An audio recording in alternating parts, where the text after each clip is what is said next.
Today I am here with Alberto Cabas Vidani. Yeah, right. Correct. Yeah? Good. It's not a very common name, let's put it that way. And you are also a coach on coach.me, but you have been coaching on your own side for a longer time. And you started your own personal website in 2010, or was it 10 years ago, I believe, 10 years ago? No, 2010, yes. Foto com fare. Yeah. It's like photo how to in English. And how did you, because I have some background in creating content and trying to make money from it. How did you get to this idea of creating a website and publishing? Who was your great inspirator? I was I thought I wanted to be a researcher in computer science, but my Ph.D. experience was destroyed by my dreams. I didn't like the environment, and maybe I didn't like to work for someone else overall. And so I started looking around, and I had a very unoriginal experience because I stumbled upon the 4-hour work week. At the time, it was very, very famous. It was 2009, I think. And so I learned about building your solo business and leveraging outsourcing. And so I started thinking, okay, if I have to work on my computer all day, I can do it at home. What I can do from home. And then after many searches, I discovered I found out that many bloggers were teaching what they knew and making a lot of money, and American bloggers at the time. And one of the things I was very involved in at the time was photography. I just discovered photography, but I learned a lot in a few months, and so I made I also liked teaching. I knew I was a good teacher, and so I thought, okay, I can write and teach what I learned about photography. Why photography? Because I found a very famous blog about photography. It was it still exists. Digital Photography School, and it was a great business example. It was selling ebooks mainly, and so I looked in the Italian market. There was no decent competitor. And I started publishing tutorials. They immediately got traction, both in terms of SEO traffic and comments. I started receiving comments saying that I finally made the things simple. So it was a great confirmation of at least that I could do it. And I started there. Then I co-founded another site, which is the one where I have some coaching clients, which wants to help other people create their own courses and create their own content. And the market here is far smaller than we hoped.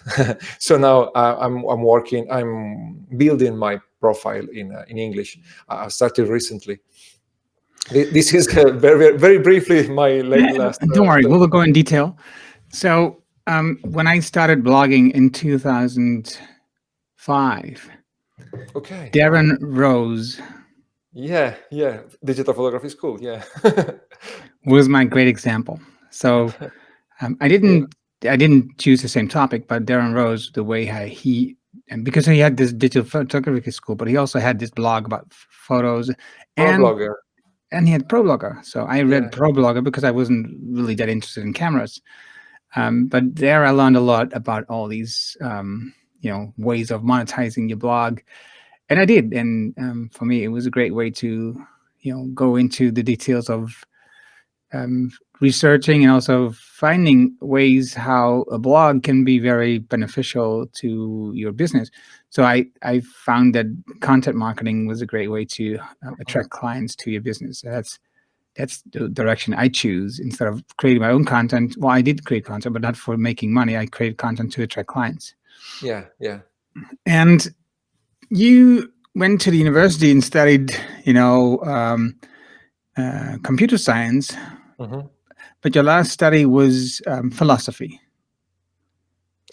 No. I studied computer science, and then I did a PhD in computer science. Oh, okay. So I didn't get that right. So why did you choose computer science? Why was computer science for you so important when you were young?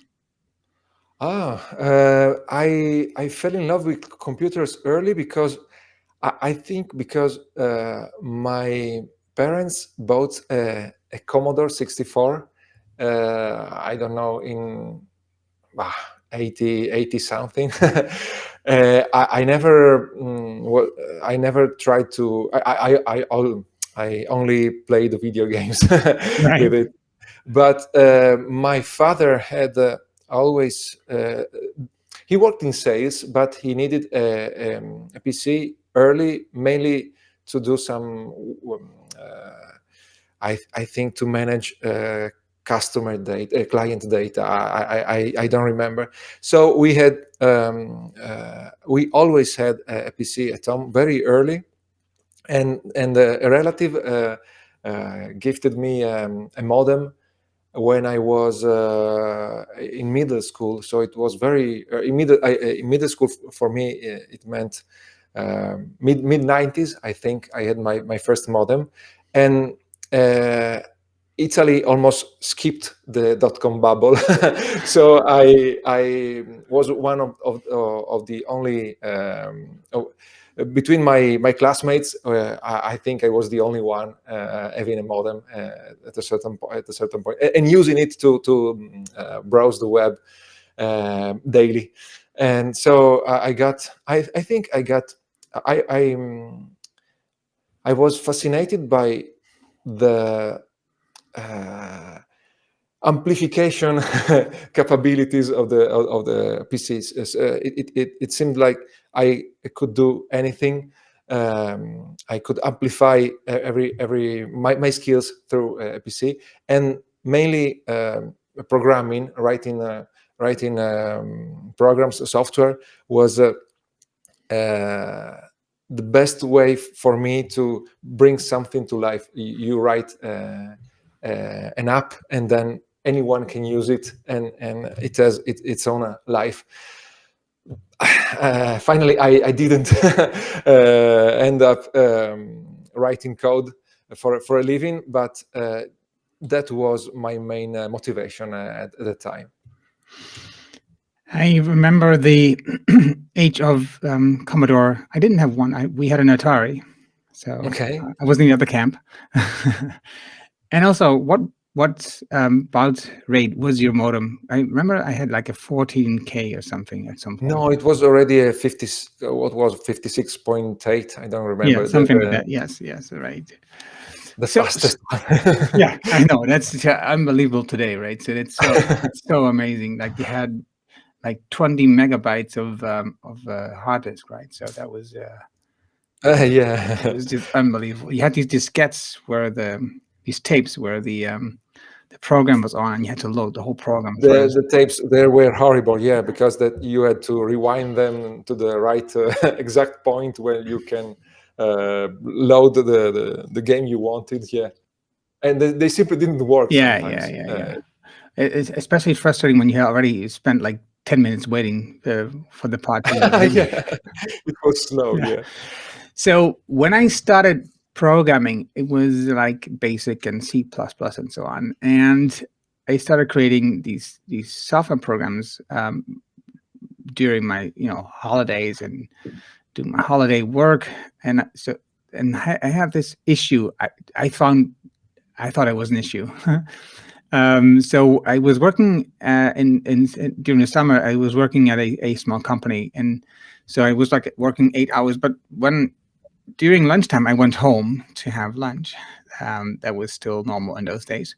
And so I started programming in the morning before I went to my job, and then I did the same thing during lunch, and I did the same thing when I came back. So I was just always trying to. And while I was at work, I was thinking what went wrong, what steps do I need to correct, and so on. So I thought, so this is a dangerous combination for me. I don't want to be in that situation, so stressful for the rest of my life. That's when I decided to not go into programming.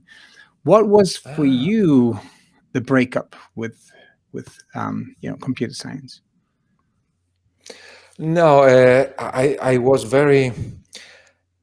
I think maybe it's a too strong a word, but I was traumatized by the experience. I really wanted to become a researcher. I liked the idea of working at the cutting edge of technology, teaching. I like the idea of teaching and going to conferences. But at least my university was very small. There was very little money. We couldn't work at the cutting edge of innovation because we didn't have the money for the machines and to pay for people to do the small tasks. So I had to waste a lot of time doing things that weren't research, just the basic things, and the people they were not good to work with. So altogether, I finished my PhD, but I flee university. And here in Italy, the programmers are not. The value of programmers is not recognized. So I see in the English-speaking world, but not just that developers are paid very well. In Italy, I think they pay their. I think they get paid 1/3, 1/4 of what I see. Maybe less, because in general salaries are very low in Italy compared to the cost of living. And so it was not a glamorous idea, but I got more in love with the idea of becoming a content creator. It was not the term in 2010, but it was just that, creating content and monetizing it in several ways. And then I did a lot of experiments. I lost my way, and now I'm spending most of my time creating content and trying to get back to what really makes me resonate.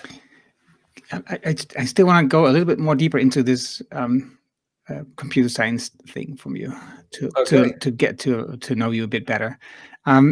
So what is, for people, I'm from Europe, so I know, but a lot of people listening don't know, how many people do live in Italy? 65 million, I think. How many people worldwide do speak Italian? I don't know. Not many more than 65. the Italian citizens. Yeah. So that's an important point, is that 65 million, it's a pretty, that's a large sample size, but still, if you compare it to English, it's not, right?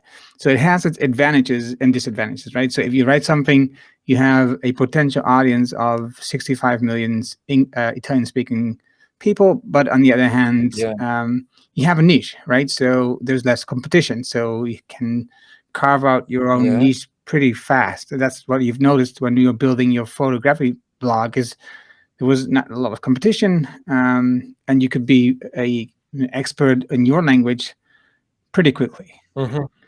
Yeah. And you mentioned that the earnings in Italy are lower compared to international standards. Mm-hmm. What did you think about, what were your thoughts about making money as a content creator in Italian? Was there a future? Did you think there was a future? How did you see this? So in hindsight, I think I got distracted by. I was listening to a lot of podcasts in English about business, and I thought, okay, I want to bring the same thing in Italy. There was no business podcast when I co-founded the second site, and I co-founded it because I wanted to create an interview podcast, and I found another guy already doing it. I thought, okay, the market is so small. It's stupid to create competition, and maybe joining him, I also like the idea to work with another person instead of completely alone, and so I joined him. But maybe I should have stuck with my photography site for a little longer. I I had I had a quick growth in both in views and in earnings from the start. Then things stalled, as often happens. Things plateaued, and then maybe I should have thought how to better use my list, my videos. I was really one of, or maybe the most visited site with photography tutorials in Italy at the time. Uh, but I had this another project, and I wanted to go with that, and that probably cut the potential for the photography site. And after some years, I don't know, maybe 5 videos started getting traction in Italy, and as you may guess, video for photography is far better than text, because you can see the photographer doing things, you can see the photos, and so all photography blogs started getting less traffic, and now what I have now is a fraction of what I had a few years ago. So maybe the potential was there to make a lot of money, but I got distracted by the other idea. Then I had 2 projects at the same time. It was a bit, and I couldn't do enough for my photography project. So I shot myself. I shot myself in the foot at the time. On the other on the site for content creators, let's call it that. Instead, the market is far more. It's yeah. There are far less people for the in that audience, because you can see it in the if you do a little keyword research, that maybe the largest keyword for the second site is gets, I don't know, 9,000 views per month, per 9,000 searches per month, where talking about photography, I had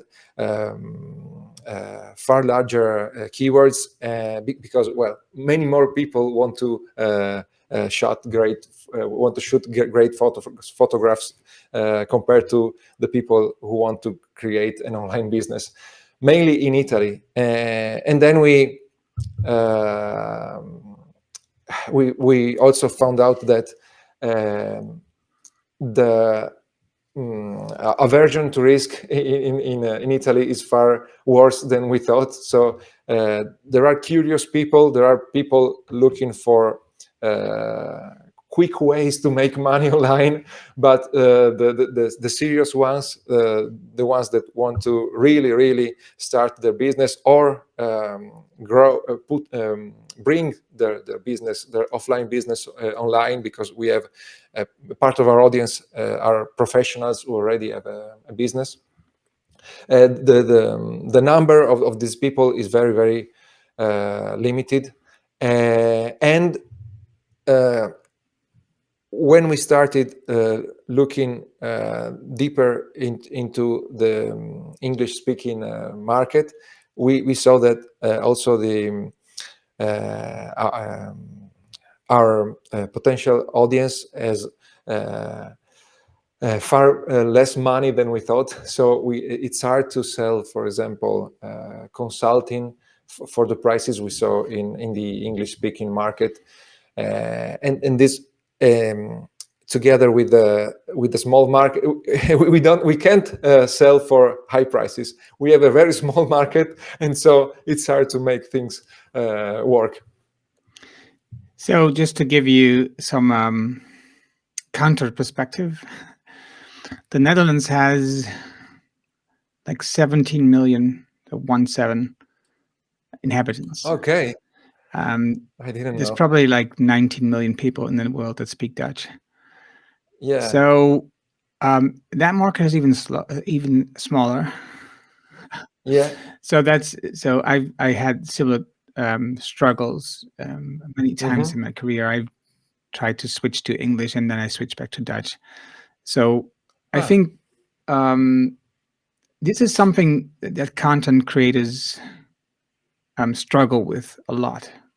Like you're building a platform, you're very enthusiastic about a topic, it's growing, then at some point it plateaus, and some new exciting project pops right into your face and just cries for attention, and you switch, you make the move, and you go start doing something different.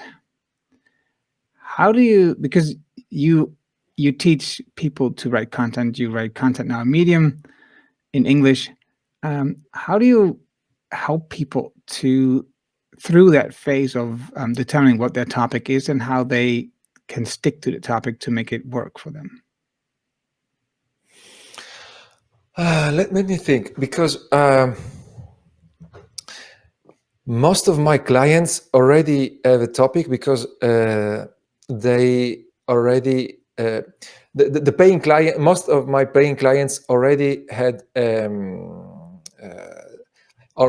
their clients, so they already knew what their major topic. Maybe I don't know, computer programming or growing on Instagram.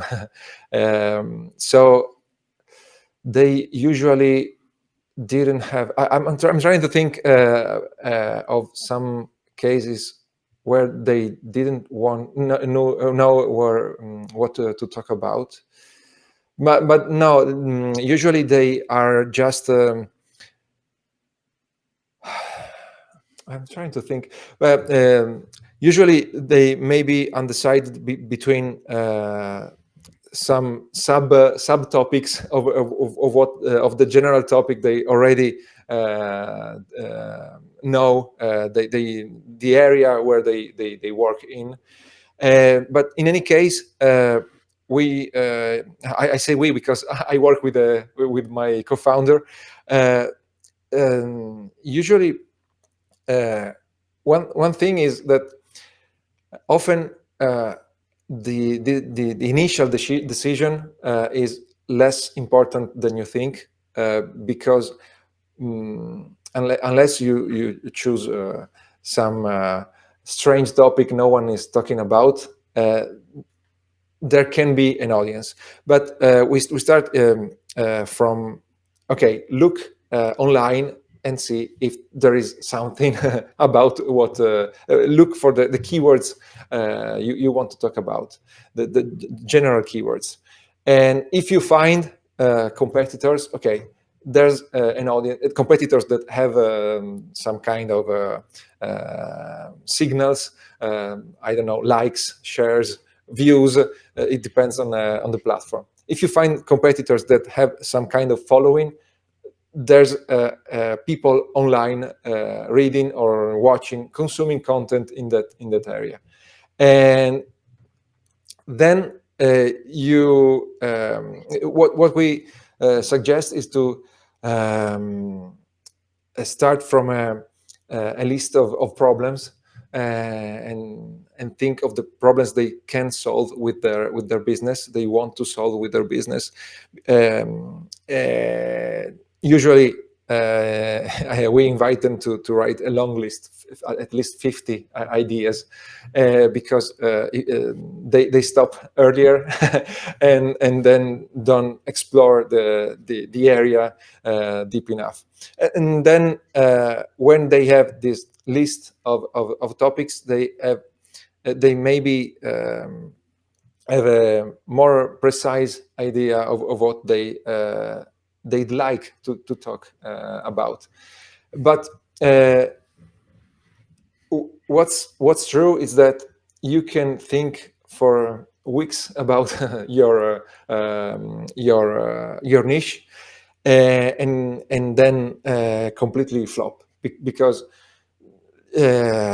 when you start writing, you understand what you like and what you are good at, and then you really understand the audience only when you meet the audience with your content. So what we try to focus on is, okay, do this generic research in the end, in the beginning, but then as soon as possible start publishing content, which is the more difficult part because a part of our audience are employees who want to, the usual profile of the employee who wants to start a business and has limited time because the work is never a part-time work. And the other part of the audience are professionals who are spending most of their time with their clients, and so they don't have time to create content because they need to work with clients, they need to get new clients, and so this is very hard because we saw in our case, but we studied many other creators. Until you publish 100 pieces of content, you don't understand what works, even though you know the exact story of all the competitors in your area, and until you start, you don't understand. So you need to write a lot of content without results for a lot of time, and this scares people and seems a waste of time, especially in Italy, where you don't have, where the market is so small. Then it's very hard to push out a video and get 1 million views. It can happen in English, and it's hard, but in Italian, in certain niches, it's impossible. And so you have to gather very subtle feedback telling you, okay, this is a slightly better way, a slightly better sub-niche, a slightly better topic. So this is the main struggle. And so what we try to focus on the most efficient ways to build content, on fighting perfectionism, which makes the time to create content, which inflates the time to create content. And we have the luck that Italians, in many niches, Italians are not sophisticated consumers of content, so you can get away with very simple videos, for example, and still have good results. And we try to teach this. Okay, you don't need to perfect your first dozens of videos, dozens of posts, and just put them out and start gathering feedback. And so we focus on the techniques to make content creation faster.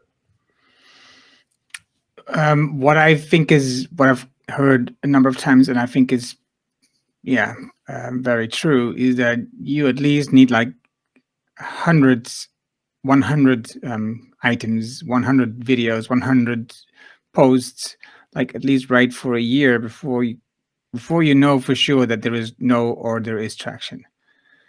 And then you do this in a time when there's not a lot of viewers, there's not a lot of people liking your information, your articles or your videos, and you need to keep at it while there is no positive motivation or almost none.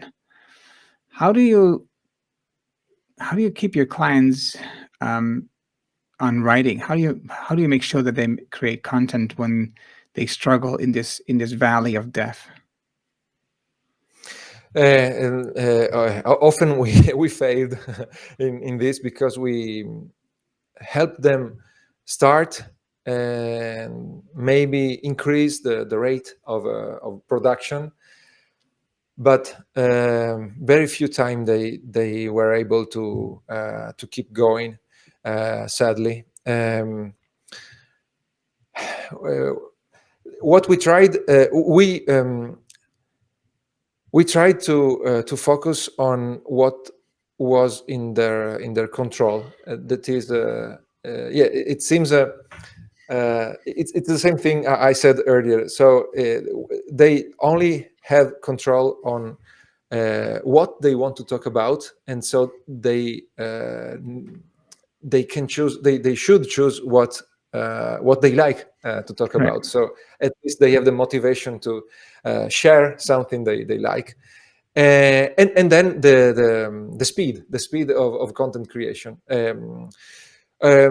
Also the platform may they choose may change things, because if you hate Facebook, maybe avoid creating content on Facebook. Unfortunately, in Italy, Twitter doesn't work, Medium doesn't work. You mean it doesn't work because you don't get it, or it doesn't work because And there's no Italian content on right, Medium, right. and Italians don't read, aren't very good readers, and and neither very good writers, but people don't notice. So we have newsletters are less trendy than in the English-speaking market. So there are fewer channels, but yeah, you can still have some success with a blog. There's Instagram, and obviously YouTube and TikTok. They work. Yeah. So you can choose the platform that makes the experience better, and another yeah, and you can focus on the small wins. So there are the process wins, in the sense that maybe you the first time you to record a 1 minute video, it takes 1 hour, and the next time 50 minutes, and so on. And maybe these are small wins that can push you forward. And then you need to cut down your expectations and appreciate the small wins in terms of views or any kind of metric you can track on the platform you chose. There's no secret weapon to make it funnier than it is in the beginning. You have been writing on Medium now for some time. I'll get back to that. So you've been writing on Medium for some time now, and you've been building your audience, and you're increasing your readership and the number of views you're getting. How do you feel that Medium works for you? How do you make sure that you can keep that cadence of producing? I never had throughout my life. I've been very disciplined, to my detriment sometimes, oftentimes, and so there's I tasted the potential of the English market. I saw how much larger is than anything I experienced in Italian. So I really, really, really want to make it work, and this is great motivation to keep going. But then I love teaching, sharing what I know. And recently I also learned that I love telling stories. I'm not very good. I'm a better teacher than a storyteller, but this is another motivation. I want to learn storytelling, and Medium is a great place because Medium readers love storytelling, even within tutorials. So it's a great combination. Great. And Medium as a great is an example of gamification for me, because you have so many different kinds of feedback you can get on your writing. Readers on Medium reply, comment. Blog comments are dead, have been dead for many years, but on Medium people still reply. Then there are claps, then there are views, obviously, and then there are earnings, which don't hurt. And also, I joined a couple of communities. I bought a couple of writing courses, and they came with a community. It's the main reason why I bought. And the communities are active, and people there are all on the same journey and sharing their struggles and then wins. And some of them are my fans, so it helps keep writing.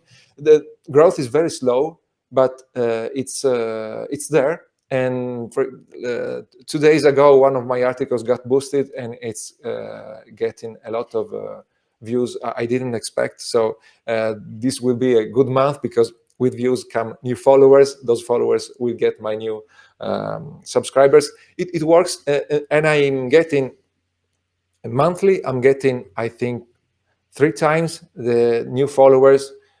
Yeah, 3 times the followers that I'm getting on my Italian YouTube channel, which has been active for 5 years, 4 years. And so the potential is so large. Then I could start repurposing my written content. For now, I didn't take the time, but it would be easy to repurpose it on LinkedIn or Twitter. And I've seen what a good content calendar can make there. So it's hard to because it's growing slowly. And a few years back, Medium was faster. Was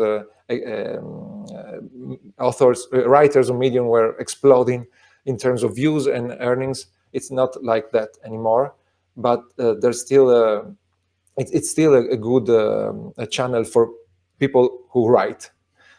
Yeah.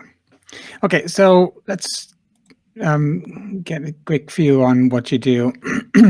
This is your profile on coach.me. This is where you help people to write.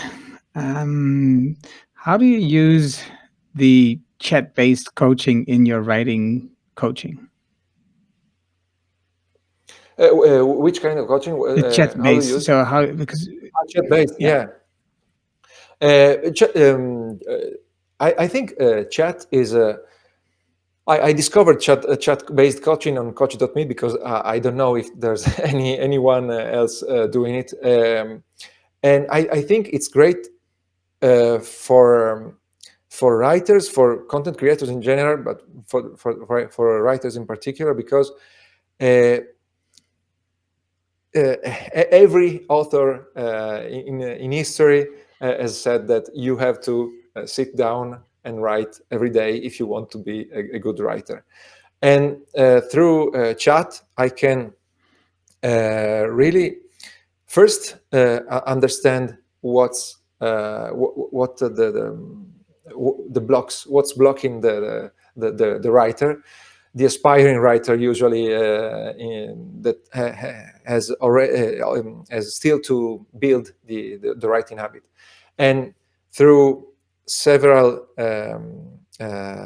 exchanges, I can go deep in what blocks her, and when I get to the root of the problem, I can propose a better solution. But then I use the chat to prompt daily or almost daily the clients to remind them to, for example, to do the exercises I propose them. For example, research or outline, or write 100 words. What was the whatever was the assignment, and yeah, and through chat they also can submit the what they wrote, which is an additional benefit of using it for writers in particular. Yeah, I like that chat is conducive to short messages, to brief interactions, to frequent interactions, and this makes the relationship more granular and more frequent, more intimate in a way, instead of having a long call once per month. And obviously, then the client pays less, and this is more affordable, especially for a person that still has to get into the habit, and so probably is not making money from writing, which often is the goal, and can't afford a more expensive traditional coaching contract. Right. So for people who want to visit your profile, they can use the QR code that is in the video that you can see in the video right now. Also, the link to your profile is at the bottom. So that's good. Let's close it up. I have one final question for you. Okay. Because I've seen you writing a bit about this. And how do you think about, and my guess is that this is a question that's been asked a lot lately. What do you think about like AI and GPT in the works of content creation? Because now it's going to be very easy for people to create content which is not original.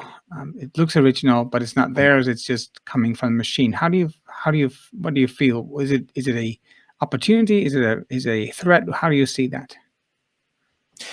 So first of all, the great problem is that we don't know where AI is going. At least we don't know how good it can become. So every projection is wrong. What I think, I know for sure, because it's already happening, that people writing blog posts for $10 will be pushed out of the market.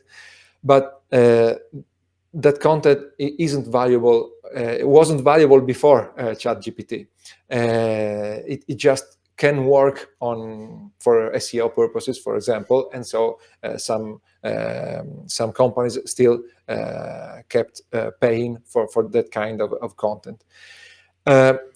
What I think, and I hope is not just hope, is that people will keep craving stories written by real people, and will want to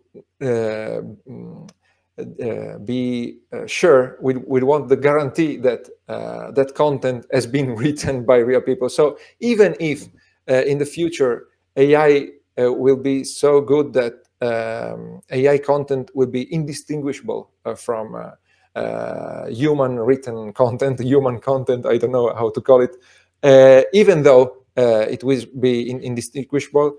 Maybe we'll create some kind of blue check mark to guarantee that a post has been written tells the real story of a real person. I think that people, I personally can't learn anything from a story that's been made up from AI. So when you read the 10th, the 100th article about I don't know, parenting, you read it because you really care about that and you want to know the nuances of the experience of a real person. And so this motivation, I think this motivation will never die and will be the reason why human content creators still have a future. Then this doesn't mean that those human creators shouldn't use AI to improve their language or rephrase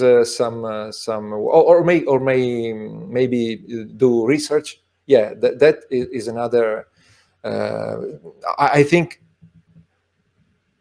writers or creators in general who want will have to use AI if they want to keep creating at the right pace and be paid for that if they are freelancers. Yeah, this will happen, but AI will be the assistant, the content creation assistant, and not replace good creators, skilled creators. I think so. I've been I think that. reading, not all of them, but a number of posts by Ray Katz. I'm not sure if I'm pronouncing it right, but she's writing on Substack. So they're also, if you become a subscriber, you pay like, I think it's $5 a month, and you get all the episodes, all the real posts. And she writes like a real person. So she writes stories and she writes on topics that are, that are interesting and you want to learn about. And I think that's what people want, right? We crave these stories of factual life, of how people survive in a difficult environment or in a difficult situation, and try to help these people lift us up to make our own life bearable or even better. So I understand that looking for content creators, if you are a content creator and you want to make sure that you survive in this very competitive world, things have help. Like if you have like a coach like you and use like chat-based coaching, you have like daily reminders, daily triggers to help you to write or create content every day. It's good to be in a community, in a group of people who you can learn from, and who can help you to be your fan, to promote your posts. So you become better, but you also have a community, and you have commitment, you have accountability. I think that's important. And as you mentioned before, there's a couple of things that are important, is that you have to find a way to get traction into your niche that you are writing in. So keep writing and changing a bit to find, so what is your level? What people do you want to attract? What people do you attract? And have like a list of 50, 100 topics that you can write about. So you have like ideas for content that you can push for every day. That's similar things that I use a lot in the work that I do as well. So for me, that's interesting, and I think it works a lot. So thank you very much, Alberto, to clarify this and help us. And even if you're not a content creator on per se, you want to use content to, for example, improve the number of clients you get for your coaching business, to become more visible with your coaching business, right? You don't want to maybe make money from the content, but you want to make money from coaching. Yeah. Content is a great way to attract clients. So writing is a good opportunity, even if it's not on Medium, if it's on your own blog, of creating videos, creating posts on TikTok or on Instagram. Newsletters, yeah. And don't do them all, right? Choose one of those platforms where you feel comfortable, and just make an effort to create a rhythm that fits your lifestyle, but keep the rhythm. Make sure that you have enough topic and content that you can keep the rhythm, because that is what is important. That people, once they follow you, you know, if you don't write for 3 weeks, you drop off their plate, right? You vanish. So make sure that you keep in their eyesight, and that you keep on the list, and make sure that you keep continuing content. Alberto, thank you very much. And Thank you. For you viewers, watchers, this episode, of course, also again will be posted on the blog .coach.me every Monday. We publish the ones that we've recorded every Friday. Thank you for joining us today, and also we'll see you next Friday, 9 a.m. Central Time and 4 p.m. European Time, Central European Time. So we'll see you next week. Thank you. Bye. Bye.